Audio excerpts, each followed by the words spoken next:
welcome back to another episode of Just Tamika. Today we will be exploring and talking about the topic of anxiety. This is something that seems to be on the rise within our culture, especially post-pandemic. And so I wanted to make sure to take time and address questions around this topic. So again, I have with me today a young lady who's willing to give her time and to help me out by reading some of the questions that have to do with anxiety as I address them. So hope you'll enjoy. The first question coming up, what is anxiety? Asks what anxiety is. Anxiety is something that's experienced akin to nervousness. It's very similar, but there's also a clinical version of anxiety, something that arises to the level of more than mere nervousness. Anxiety can be it's something that causes you to be very obviously anxious.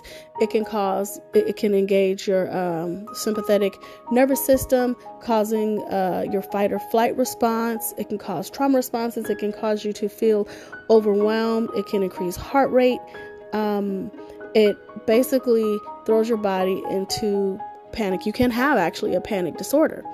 There are different degrees, as I said, to anxiety, but at its heights, anxiety is something that can be treated by mental health professionals.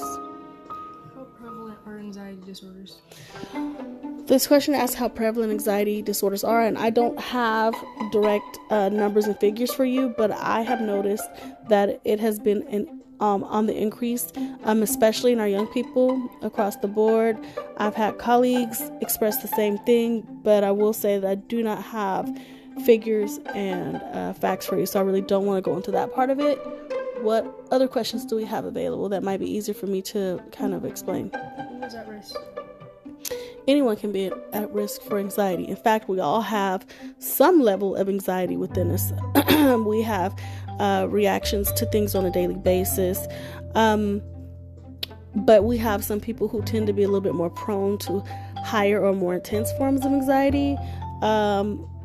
These people tend to be more on the introverted scale, but doesn't have to be. Just because you're an introvert doesn't mean that, you're going to absolutely have anxiety. It also doesn't mean that if you're an extrovert that you'll never have anxiety.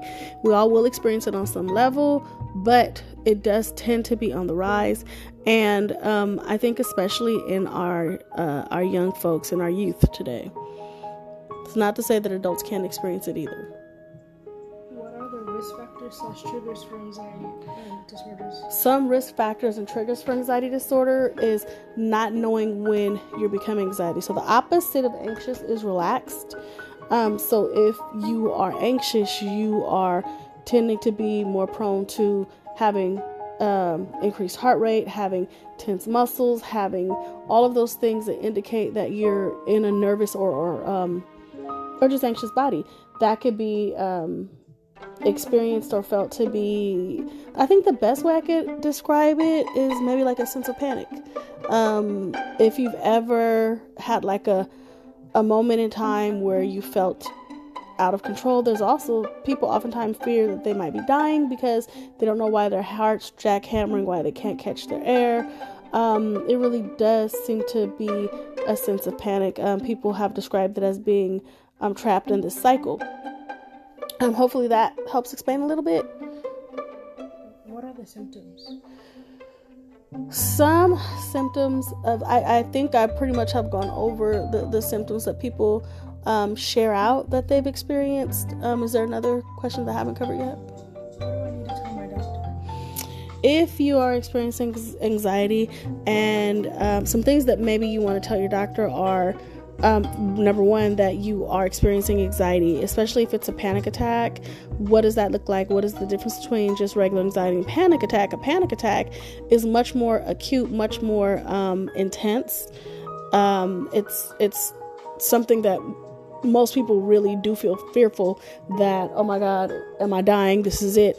But I would be communicative with my doctor that, you've maybe been a little high strung, that maybe you've been stressed out, that maybe you've had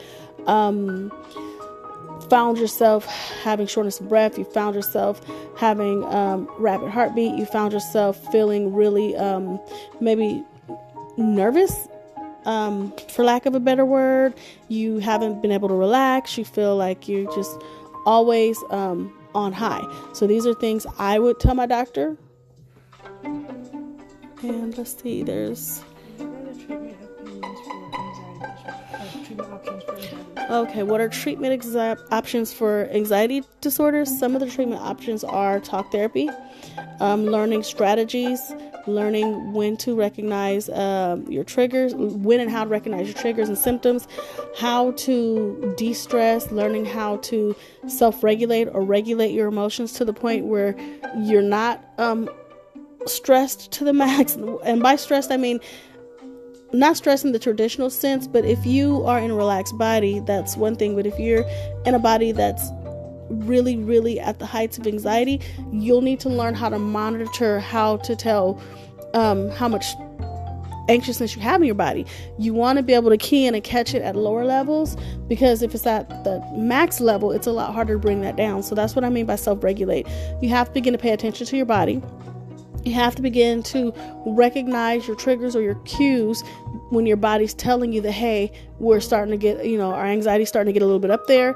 In order to be able to bring it back down, you have to learn these skills, these coping strategies, and relaxation techniques to be able to relax your body enough to get back in control of it. And so that's one thing. Other people rely on medications. I personally think that if you're taking medication, then it needs to also be something in addition that can address the underlying cause. You don't want to just put a band-aid on something and then not deal with the issue underneath. That's how infection sets up, right? So if you are taking medication, I'm not saying that people don't need it. I'm not saying that it's not helpful. It absolutely is helpful for some people, but I think that learning coping strategies, learning how to self-regulate is also going to give you maximum benefit when taking medications. Does that make sense? Okay, so other things to do to keep well are just, I think, pay attention to your body in general. I think other things to do to get well are just those things that make sense, making sure that you're staying hydrated, making sure that you're eating well, making sure that you're getting exercise. These are all things that help with, increased mood, body regulation, or emotional regulation, rather. Also, having a good support group, people that you could talk to, people that you feel like can be a part of your support circle are also going to be some important things. In addition to having access to healthcare professionals, whether that's physical health, mental or emotional health. Maybe, most schools have counselors available so that if you did need someone to talk to.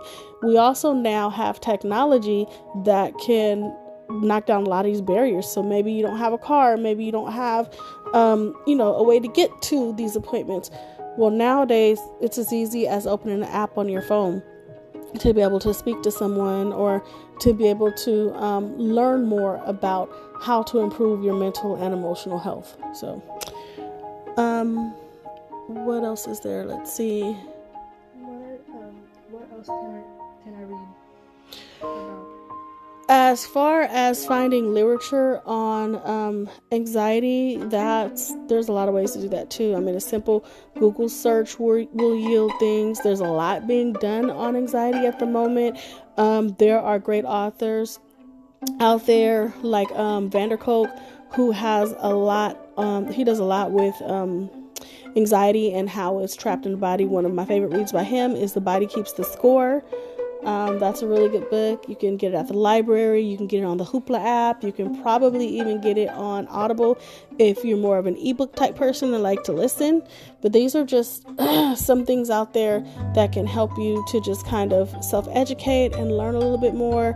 You can also talk to a mental health professional and ask questions. You can listen to podcasts. There are a lot of other ways to get educated on this particular topic. And let's see, are there any more questions about anxiety? Can I learn about anxiety and mood disorders? So the question is, what else can that person learn about anxiety and mood disorders? And I'm going to have to go back to say that there is so much to learn. You can learn what they are. You can learn how they're treated. You can read stories or books or even listen to podcasts or recordings of people who have actually got lived experiences living with anxiety, with depression, with any number of other mental health disorders to get greater insight. You can always talk to a mental health professional. It doesn't have to be you scheduling an appointment for yourself, but there are people like me out there who are really wanting to help educate, and that might be as simple as sending an email, sending a text, just reaching out to learn more about mental health, emotional health, how to look out for red flags, what to do if you, a friend or a loved one, are experiencing any of these symptoms. And I will say that if someone is in crisis, there's our national suicide hotline, which is 988. That particular number can be dialed, it can be text, and you can even chat from online. So there's someone always on the other end listening for help. When you call the number, there's a decision tree that helps you to decide if you need to speak to someone who speaks Spanish, or if you're a vet, there's a number that you press for that. So they really do a good job of being accessible to all sorts of different people. It's private, it's free, it's very, very accessible. So don't feel like you're alone. There are people out there who want to help and who want to support. And I want to thank you all for listening today. And as always, this is just Tamika.